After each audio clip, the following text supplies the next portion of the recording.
Live India 24 channel में आप सभी का बहुत बहुत स्वागत है। आइए सुनते हैं मुंशी प्रेमचंद जी द्वारा लिखित वरदान संग्रह से ली गई कहानी विदुषी व्रजरानी। जब से मुंशी संजीवन लाल तीर्थ यात्रा को निकले और प्रताप चंद प्रयाग चला गया, उस समय से स्वामा के जीवन में बड़ा अंतर हो गया था।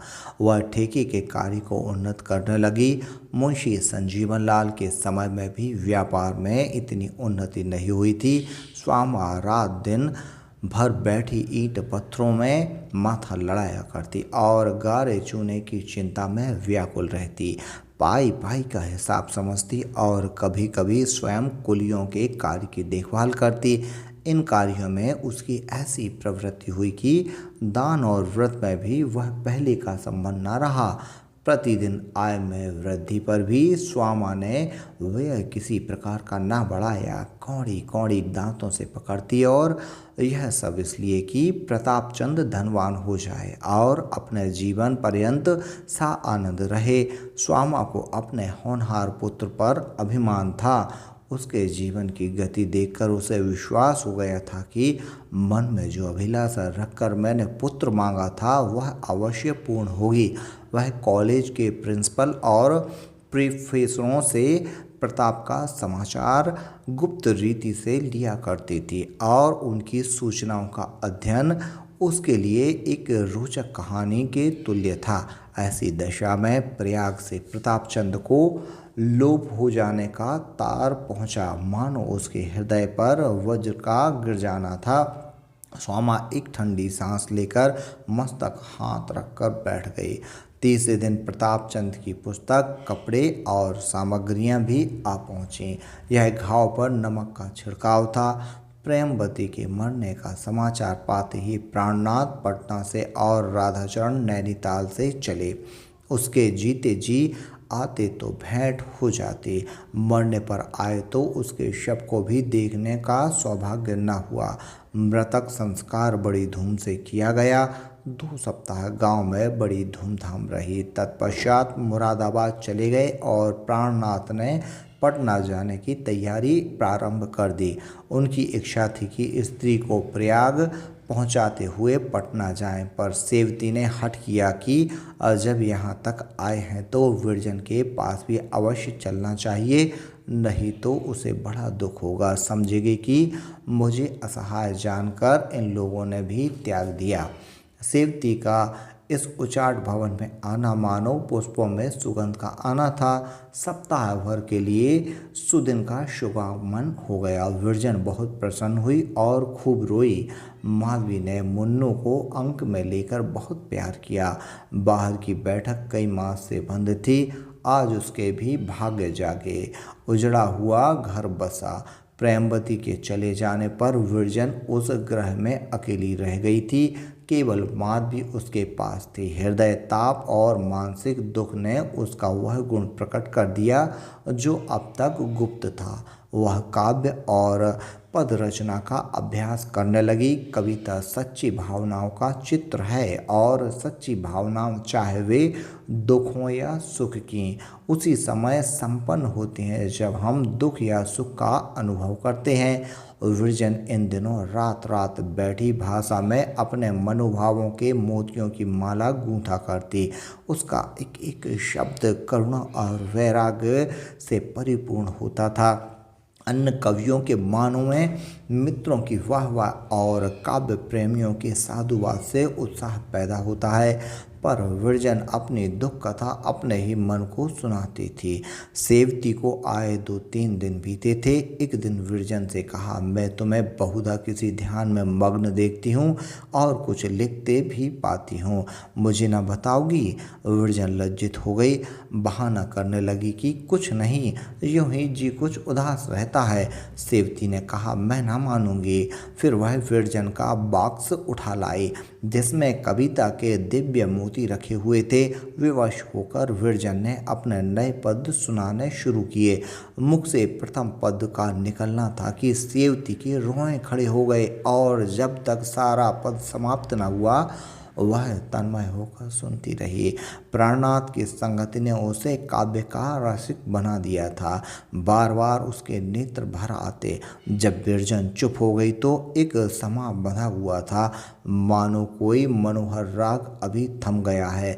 सेवती ने विरजन को कंठ से लिपटा लिया, फिर उसे छोड़कर दौड़ी हुई प्राणनाथ के पास गई, जैसे कोई नया बच्चा नया खिलौना पाकर हर्ष से दौड़ता हुआ अपने साथियों को दिखाने जाता है।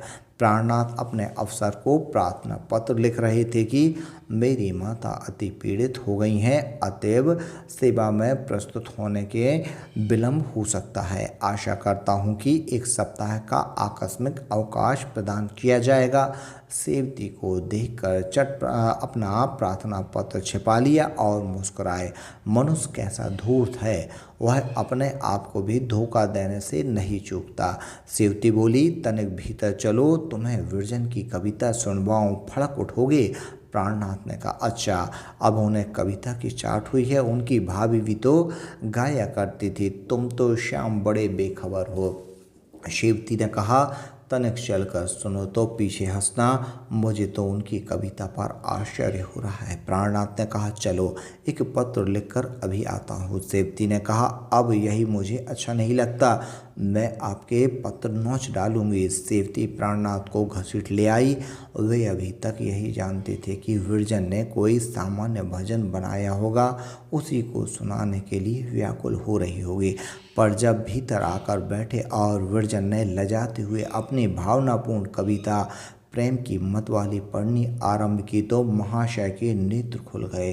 पद क्या था? हृदय के दुख की एक धारा और प्रेम रहस्य की एक कथा थी। वह सुनते थे और मुग्ध होकर झूमते थे। शब्दों की एक एक योजना पर, भावों के एक एक उद्गार पर लहालोट हुए जाते थे। उन्होंने बहुतेरे कवियों के काव्य देखे थे, पर यह उच्च विचार, यह नूतनता, यह भावोत्कर्ष कहीं देख न पड़ा था। वह समय चित्रित हो रहा था जब अरुणोदय के पूर्व मलया नील लहराया हुआ चलता है, कलियां विकसित होती हैं, फूल महकते हैं और आकाश पर हल्की लालिमा छा जाती है। एक एक शब्द में नव विकसित पुष्पों की शोभा और हिमकिरणियों की शीतलता विद्यमान थी। उस पर विरजन का सुरीलापन और ध्वनि की मधुरता, सोने में सुगंध थी। ये छंद थे जिन पर विरजन ने हृदय को दीपक की भांति जलाया था। प्राणनाथ प्रहसन के उद्देश्य से आए थे, पर जब वे उठे तो वस्तुतः ऐसा प्रतीत होता था मानो छाती से हृदय निकल गया है। एक दिन उन्होंने विरजन से कहा, यदि तुम्हारी कविताएं छपें तो उनका बहुत आदर होगा। विरजन ने सिर नीचा करके कहा, मुझे विश्वास नहीं कि कोई उनको पसंद करेगा। प्राणनाथ ने कहा, ऐसा संभव ही नहीं। यदि हृदयों में कुछ भी रसिकता है तो तुम्हारे काव्य की अवश्य प्रतिष्ठा होगी।